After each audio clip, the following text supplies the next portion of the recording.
తిక్కలోడు మన ట్రంప్. తిక్కలోడికి చెప్తే విండు, గిచ్చితే ఏడుస్తాడు అని మనకి తెలుగులో ఒక నానుడు ఉంది. అంటే ఈ తిక్క బుద్ధి గల వాళ్ళతో పాపం ఆ తల్లిదండ్రులు ఎంతో వేదన చెంది వాడిని అలా చేయకూడదురా బాబు, ఇలా చేయరా అని చెప్పినా సరే వాడు చేయడు. పోనీ చేయట్లేదు, దానివల్ల నష్టం వస్తుంది, గిల్లిందనుకుని తల్లి అని ఏడుస్తూ ఉంటాడు. మరి ఇలాంటి పరిస్థితిలో ఈ ట్రంప్ పరిస్థితి ఉంది. మరి ఒక పక్కేమో భారతదేశం మీద main 70% of the IT persons are from India, maybe maximum from Andhra Pradesh. వీళ్ళని దెబ్బ కొట్టాలి అనే ఒక ఆలోచనతో శుక్రవారం చూడండి, సాధారణంగా మనకి పోలీసులు ఎప్పుడైనా ఎవరిని అరెస్ట్ చేయాలంటే వాళ్ళు మళ్ళీ కోర్టుకు వెళ్ళి బెయిల్ తీసుకోకుండా లేకుంటే ఇలా చేయకుండా ఉండడానికి శుక్రవారం ఎంచుకుంటారు. శుక్రవారం కోర్టు టైం అయిపోయిన తర్వాత అరెస్ట్ చేస్తూ ఉంటారు. అలాగే ఈయన కూడా శుక్రవారం సాయంత్రం అలా అనౌన్స్ చేశాడు, నేను ఇలా చేస్తున్నానని.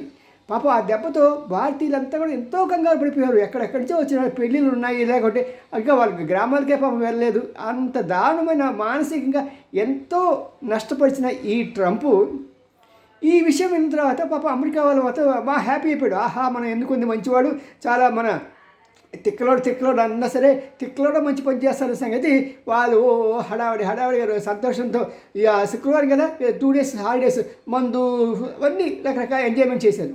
కానీ నిన్న వచ్చేటప్పుడు మళ్ళీ వాళ్ళు వచ్చేటప్పటికి లేదు అది 1 time పేమెంటే అన్నాడు. ఇటు భారతం లొంగ తీసుకోవడానికి అక్కడ ప్రజలంతా ఆగ్రహం ఉండి బయటకు వచ్చేసారు స్ట్రైక్ చేద్దామని. మరి ఇలాంటి తిక్కలోడితే మీరు ఎలా వెగుతారే బాబు అమెరికన్లు? చెప్పే కదా, తిక్కలోడి చెప్తే విండు, గిచ్చితే ఏడుస్తాడని. మరి ఇలాంటి పరిస్థితుల్లో మరి మీకు ఒక ప్రొవిజన్ ఉంది, ప్రెసిడెంట్ని కాల్ బ్యాక్ చేయొచ్చు. అలా కాల్ బ్యాక్ చేసి వెనక్కి పిలుచుకోండి, లేకుంటే మీ దేశం నష్టమైపోతుంది. భారతీయులు లేకుండా మీ దేశం అనేది ఒక్క క్షణం కూడా మీరు ఆలోచించలేరు. ఎందుకంటే ఆల్రెడీ మోడీ మొనగాడు ఈ సాఫ్ట్వేర్ కంపెనీ ఎందుకు అమెరికాలో ఉండాలి, అది మొత్తం మన ఇండియాలోనే ఉండాలని చెప్పేసి అంత ఏర్పాటు చేస్తున్నారు. రేపొద్దున మీరే, మీ ప్రజలు, మీ నాయకులు వచ్చి దేహీ అని అరుస్తూ ఉంటే అప్పుడు మోడీ గారు ఎల్లవయ్య బాబు నీకు ఇచ్చింది మాకే సరిపోవట్లేదు, నువ్వు వెనుకోసం వాళ్ళు పంపించు అనే పరిస్థితి వస్తుంది. సాఫ్ట్వేర్ ప్రజలారా ధైర్యంగా ఉండండి, మీ ధైర్యమే మన పునాది. మీ ధైర్యంతో కంపెనీలు ఏర్పాటు చేయండి, ప్రపంచంలో మనకి తిరిగే ఉండదు. సరేనా? See you. ఇలాంటి దమ్మున్న మాటలు మాట్లాడగల శక్తి ఒక గుడిగంటల టీవీ నేనికే ఉంది. ఇట్లా మీ and Ramji, senior journalist. Bye.